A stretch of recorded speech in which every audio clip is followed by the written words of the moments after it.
رب اجعلني مقيم الصلاة ومن ذريتي۔ السلام علیکم ورحمۃ اللہ وبرکاتہ۔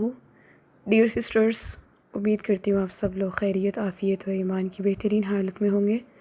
نحمدہ ونصلی علی رسولہ الکریم، اما بعد فاعوذ باللہ من الشیطان الرجیم، بسم اللہ الرحمن الرحیم۔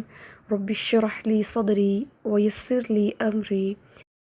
واحلل عقدۃ من لسانی یفقہوا قولی رب زدنی علما۔ آج انشاءاللہ وضو کے بارے میں کچھ ایسی باتیں آپ سے شیئر کروں گی انشاءاللہ۔ ہو سکتا ہے وہ باتیں آپ کے علم میں آلریڈی ہوں اور یہ ایک آپ کے لیے ریمائنڈر ہو جائے، اور ہو سکتا ہے کہ وہ باتیں ابھی تک آپ کے علم میں نہ ہوں تو وہ اس طرح سے آپ کے لیے ایک انفارمیشن ہو جائے۔ وضو ہمارے لیے ایک عبادت ہے، اور ایک خاص عبادت شروع کرنے سے پہلے ایک طہارت کا ذریعہ بھی ہے۔ ہمیں سے ہر کوئی وضو کی افادیت اور کیفیت جو ہے اس کے ایکسپیرینس ضرور کرتا ہے، اور دن میں 5 دفعہ کرتا ہے، جہاں اس کی فضیلت حدیث کی روح سے ہمیں کافی نظر آتی ہے۔ اسی طرح آج کے دور میں سائنس جو چیزیں پروو کرتی ہے اور ریسرچز کے ذریعے سے اس کی بینیفٹس کا اظہار کرتی ہے، انہی کے بارے میں ہم کچھ دیکھتے ہیں۔ آپ نے ایکیوپریشر پوائنٹس کے بارے میں سنا ہوگا۔ جب اس کے بارے میں نے ڈیٹیل نالج حاصل کیا تو یہ بات میرے لیے بہت خوشی کا باعث بنی کہ ہماری باڈی کے اندر جتنے بھی ایکیوپریشر پوائنٹس ہیں ان کی ریچارجنگ کے لیے ان کو پریس کرنے کا طریقہ اور جو چیز بتائی جاتی ہے وہ سب کچھ ہمارے وضو کے مطابق ہے۔ وضو کے دوران ہم اپنے چہرے، اپنے ہاتھ، اپنے بازو، پاؤں، ایون کہ جتنے ہمارے اعضاء وضو کے دوران انکلیوڈ ہوتے ہیں جن کو ہم دھوتے ہیں، ایکیوپریشر پوائنٹس کے اکارڈنگ ان اعضاء کے اندر، ان باڈی پارٹس کے اندر ایسے پوائنٹس ہیں جہاں پر جب پریس کیا جاتا ہے تو بہت ساری تبدیلیاں انسان اپنی باڈی میں محسوس کرتا ہے۔ جب ان کے بارے میں نے یہ سیکھا کہ اگر ہمارا فیس ہے اور فیس پر بہت سارے ایسے پوائنٹس ہیں، لائک ہماری جیسے آئی بروز ہیں، اور آئی بروز کے کارنر پہ رائٹ اینڈ لیفٹ اگر ہم اس کو یہاں پہ پریس کریں یا اس کو سلائٹلی ہم اس کو سرکل کریں اینٹی راؤنڈ میں، اینٹی کلاک وائز میں، تو ہماری باڈی جو ہے مکمل طور پہ ریلیکس ہونا شروع ہو جاتی ہے۔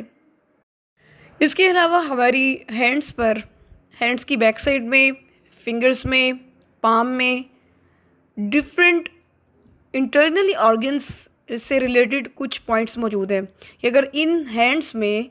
ہم کچھ پریس کرتے ہیں، خاص مقام پر پریس کرتے ہیں، تو یہ پریسنگ کی وجہ سے ہمارے باڈی آرگنس کی ریچارجنگ ہوتی ہے،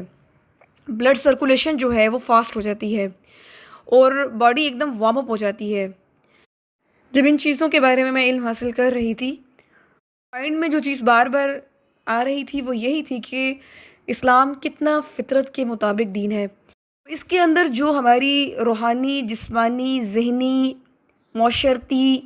جتنی پروٹیکشن یہ دین فراہم کرتا ہے کہیں اور ہمیں نہیں مل سکتی۔ جتنی گہرائی سے انسان کی طہارت، انسان کی سائیکی ہر لحاظ سے اسلام جانتا ہے، شاید ہی کوئی اور چیز اتنی فیوریبل ہو۔ اب اس میں ایک پوائنٹ یہ بھی تھا کہ جب ہم اپنے ہینڈس کو جب ہم مسح کرتے ہیں تو اپنے ہینڈس کا جو ہم بیک سائڈ سے جب ہم اس کا مسح کرتے ہیں اپنے ہینڈس کا، تو خلال میں ہم ایسے ہاتھ کو پھیرتے ہیں۔ اس طرح سے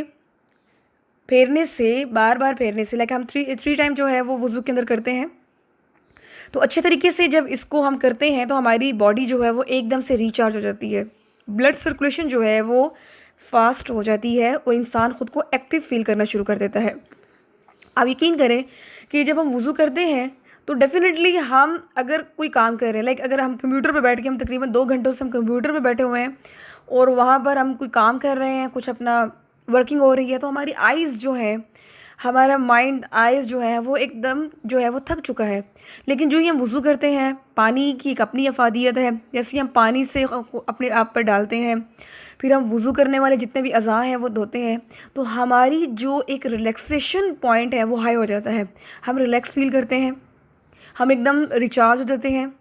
اور ہم کام کرنے کے لیے دوبارہ سے تیار ہو جاتے ہیں۔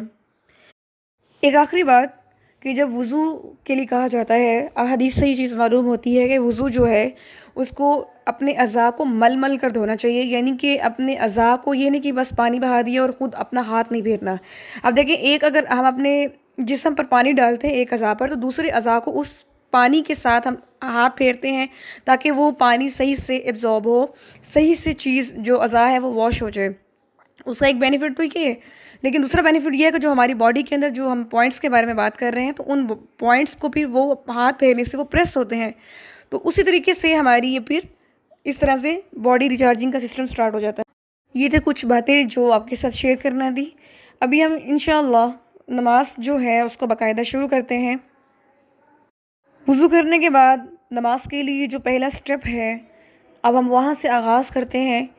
اور وہ سٹیپ ہے ہمارا تکبیر تحریمہ۔ تکبیر تحریمہ کیا ہے؟ تکبیر تحریمہ سے مراد، تکبیر کہتے ہیں اللہ اکبر کو، اور تحریمہ جو ہے وہ حرمت سے نکلا ہے، حرام سے نکلا ہے۔ تحریمہ مطلب تکبیر کہنے کے بعد نمازی کے لیے ہر وہ چیز حرام ہو جاتی ہے جس کو وہ عام حالات میں کر رہا ہوتا ہے، یا وہ کھا رہا ہے، یا وہ پی رہا ہے، یا اس نے کسی سے بات کرنی ہے، یہ سب کچھ جو معمولات ہیں اس کے لیے حرام ہو جاتے ہیں، کیونکہ اب وہ ایک ایسے مقام، ایک ایسے پلیٹ فارم پہ کھڑا ہو چکا ہے جہاں پر اس کی کنورسیشن اللہ تعالیٰ کے ساتھ ڈیولپ ہو چکی ہے۔ یہ اس بات کی بھی علامت ہے کہ انسان کا جو احساس ہے، انسان کا جو کانشیس ہے، وہ اب صرف ایک ذات کے ساتھ فوکس ہو کر جڑ جائے، اور وہ دنیا کی جتنی بھی کنیکٹیوٹی ہے ان سے کٹ کر ایک کنیکشن کو ڈیولپ کر لے۔ اللہ اکبر جو ہم زبان سے اس نماز کے آغاز میں ہم کہتے ہیں، اس کا مطلب جہاں پر اللہ بہت بڑا ہے، لیکن بیک میننگ اس کے لیے بہت واسٹ ہے۔ بیک میننگ میں بہت کچھ آ جاتا ہے جب ہم اللہ اکبر نماز کے لیے کہتے ہیں۔ انسان کی حتی المقدور رشتے، چیزیں، ہیبٹس، ہابیز، ایکٹیویٹیز، سب کچھ وہ جو عام روٹین میں کر رہا ہوتا ہے وہ سب کچھ چھوڑ دیتا ہے، حتیٰ کہ اپنی قریبی، جیسے ایک اگر والدین ہیں تو وہ اپنی اولاد کو چھوڑ دیتے ہیں، اگر میاں ہے تو وہ اپنی بیوی کو چھوڑ رہا ہے، اگر کوئی بھی گھر کا فرد ہے، یعنی کہ ہر چیز کو انسان پیچھے کر کے وہ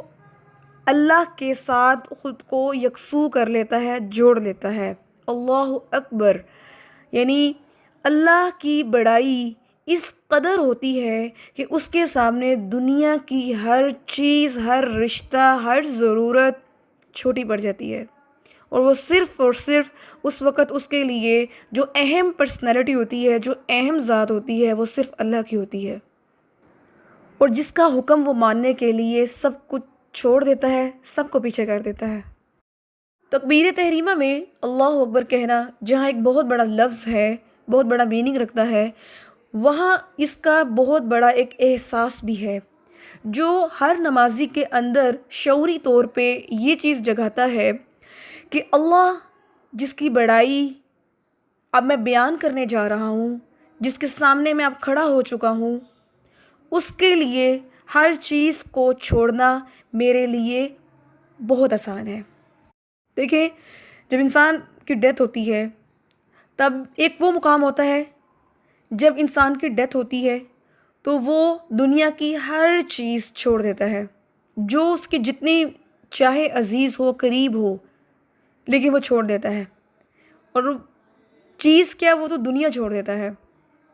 اور ایک مقام جو ہم اپنی زندگی میں دن میں 5 دفعہ فیس کرتے ہیں وہ ہے نماز،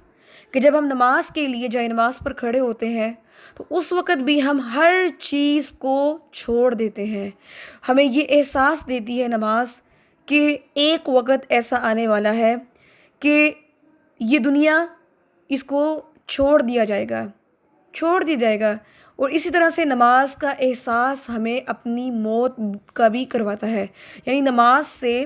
موت کا احساس بھی بہت قریب سے محسوس کیا جا سکتا ہے۔ آج انشاءاللہ اس ٹاک کے بعد ہماری کوشش ہوگی کہ ہم اپنی نماز میں جب اللہ اکبر کہیں تو اس کا احساس بھی ہماری اپنی ذات پر محسوس ہو، وہ الفاظ ہمارے لیے بہت ایک اثر کن ثابت ہو، ہمیں احساس دلائیں کہ اللہ اکبر کہنا صرف زبان سے الفاظ کا جاری ہونا نہیں بلکہ حقیقی معنوں میں اس کا احساس ہماری ذات پر محسوس ہو۔ جزاک اللہ خیر۔ انشاءاللہ نیکسٹ ٹاک میں ہم دعائیں شروع کریں گے، تسبیحات شروع کریں گے اور ان کی ٹرانسلیشن انشاءاللہ آپ کو بتا دی جائے گی اور آپ کو ریکارڈنگ بھی بھیج دی جائے گی۔ جزاک اللہ خیر۔ سبحانک اللہم و بحمدک، نشہد ان لا الہ الا انت، نستغفرک و نتوب الیک۔ السلام علیکم ورحمۃ اللہ وبرکاتہ۔